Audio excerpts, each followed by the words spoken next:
പത്തനംതിട്ട ചരൽക്കുന്നിൽ യുവാക്കളുടെ ജനനേന്ദ്രിയത്തിൽ സ്റ്റാപ്ലർ അടിച്ച് കെട്ടിത്തൂക്കി അതിക്രൂര മർദ്ദനം. ഹണി ട്രാപ്പിൽ കുടുങ്ങിയ 2 യുവാക്കൾ നേരിട്ടത് സമാനതകളില്ലാത്ത പീഡനമാണ് എന്നാണ് പോലീസ് അറിയിക്കുന്നത്. ആലപ്പുഴ, റാന്നി എന്നിവിടങ്ങളിൽ നിന്നുള്ള യുവാക്കളാണ് ഇരകളായത്. സംഭവത്തിൽ ചരൽക്കുന്ന് സ്വദേശിയായ ജയേഷ്, അയാളുടെ ഭാര്യ രശ്മി എന്നിവരെ പോലീസ് പിടികൂടിയിട്ടുണ്ട്. CK അഭിലാലാണ് ഈ വാർത്തയുടെ വിവരങ്ങൾ നമുക്ക് നൽകാനുള്ളത്. അഭിലാൽ, ഈ ഹണി ട്രാപ്പിൽ കുടുങ്ങുന്നതും അതുമായി ബന്ധപ്പെട്ട് പ്രശ്നങ്ങൾ ഉണ്ടാകുന്നതുമൊക്കെ ഒരുപാട് നമ്മൾ കേട്ടിട്ടുണ്ട്. പക്ഷേ ഇതെന്താണ് അതിക്രൂര മർദ്ദനം? നമുക്ക് പറയാൻ പോലും പേടിയുള്ള തരത്തിലേക്ക് കാര്യങ്ങൾ പോകുന്നു. ഇവർക്ക് വല്ല പ്രശ്നങ്ങളും, മാനസിക പ്രശ്നങ്ങളും വല്ല ഉണ്ടോ ഇങ്ങനെ സൈക്കോകളൊക്കെ ചെയ്യുന്നത് പോലെ? അതുതന്നെയാണ്.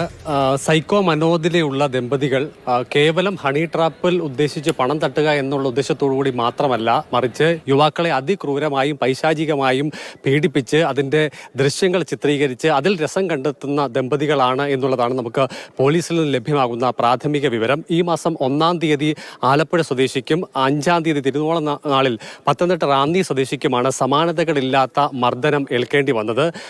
ഈ സംഭവം നടക്കുന്നത് പത്തനംതിട്ട കോഴഞ്ചേരിക്ക് സമീപം ചരൽക്കുന്ന് എന്ന സ്ഥലത്ത് ജയേഷിന്റെ വീട്ടിൽ വെച്ചാണ്. ജയേഷും ഭാര്യയുമാണ് ഈ കേസുകളിൽ പ്രതികളായിട്ടുള്ളവർ. ഇരുവരെയും ആറന്മുള പോലീസ് അറസ്റ്റ് ചെയ്തിട്ടുണ്ട്. കസ്റ്റഡിയിൽ ഇപ്പോൾ നിലവിൽ അവർ ഉണ്ട്. കൂടുതൽ ചോദ്യം ചെയ്യൽ അടക്കമുള്ള കാര്യങ്ങളിലേക്ക് പോലീസ് നീങ്ങുകയാണ്. അതായത് യുവതിയുമായി, രശ്മിയുമായി സൗഹൃദത്തിലുള്ള 2 യുവാക്കളെ പ്രണയം നടിച്ച് വീട്ടിലേക്ക് ക്ഷണിക്കുകയും പിന്നീട് ഇരുവരെയും നിർദ്ദിഷ്ട സ്ഥലത്ത് നിന്നും ഭർത്താവ് ജയേഷ് വീട്ടിലേക്ക് കൂട്ടിക്കൊണ്ടുപോവുകയുമാണ് ഉണ്ടായത്. തുടർന്ന് വീട്ടിലെത്തിച്ച ശേഷം യുവാക്കളെ 2 വ്യത്യസ്ത ദിവസങ്ങളിലാണ് ഈ സംഭവങ്ങൾ നടക്കുന്നത് എന്നുള്ളത് കൂടി നമ്മൾ ശ്രദ്ധിക്കേണ്ടതുണ്ട്.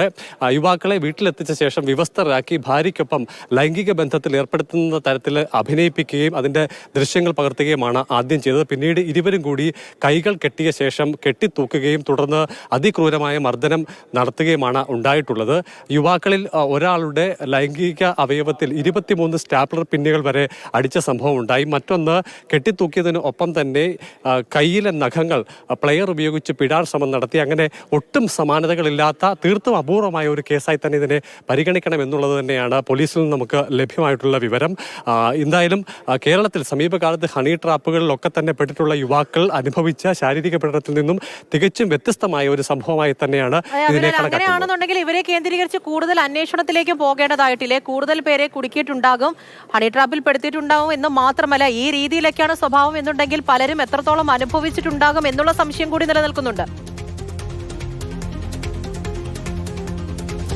പൂജ, തിരുവോണ ദിവസം റാന്നി സ്വദേശിയ ആൾ ഞാൻ മുമ്പ് സൂചിപ്പിച്ച രീതിയിലുള്ള മർദ്ദനത്തിന് ഇരയാവുകയും പിന്നീട് ദമ്പതികൾ തന്നെ ഇയാളെ വാഹനത്തിൽ കൊണ്ടുപോയി മറ്റൊരു ആളൊഴിഞ്ഞ സ്ഥലത്ത് ഉപേക്ഷിക്കുകയുമാണ് ഉണ്ടായത്. ഇത് ശ്രദ്ധയിൽപ്പെട്ട ഓട്ടോറിക്ഷ തൊഴിലാളികൾ ഇടപെട്ട് ഇയാളെ ആശുപത്രിയിൽ പ്രവേശിപ്പിക്കുകയാണ് ഉണ്ടായത്. ഈ സമയം പ്രണയബന്ധത്തിലുള്ള ഒരു യുവതിയുടെ ബന്ധുക്കൾ തന്നെ മർദ്ദിച്ചു എന്നുള്ള തരത്തിലായിരുന്നു മൊഴി പോലീസിന് നൽകിയത്. അങ്ങനെ അയാൾ പറഞ്ഞ പ്രകാരമുള്ള ആളുകളെ കണ്ടെത്തി കസ്റ്റഡിയിലെടുത്ത് ചോദ്യം ചെയ്തപ്പോഴാണ് ഈ സംഭവവുമായി അവർക്ക് യാതൊരു ബന്ധവുമില്ല എന്ന് മനസ്സിലാക്കിയത്. പിന്നീട് അങ്ങനെ വിശദമായി റാന്നി സ്വദേശിയായ യുവാവിനെ ചോദ്യം ചെയ്യപ്പോഴാണ് സംഭവത്തിന് പിന്നിൽ ഹണി ട്രാപ്പും അതിന് പിന്നിൽ സൈക്കോ മനോനിലയുള്ള ദമ്പതികളുമാണ് പ്രവർത്തിക്കുന്നതെന്ന് വ്യക്തമായത്.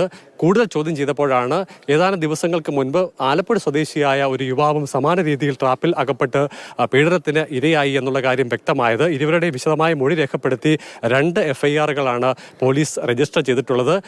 ദമ്പതികളുടെ പക്കൽ നിന്നും കൂടുതൽ വിവരങ്ങൾ ലഭ്യമാകേണ്ടതുണ്ട് എന്ന് തന്നെയാണ് പോലീസ് അറിയിച്ചിട്ടുള്ളത്. ഇതിന്റെ അടിസ്ഥാനത്തിൽ ഹണി ട്രാപ്പുമായി ബന്ധപ്പെട്ടൊക്കെ ഒരുപാട് വിവരങ്ങൾ നമ്മൾ മുൻപും സംസാരിച്ചിട്ടുണ്ട്.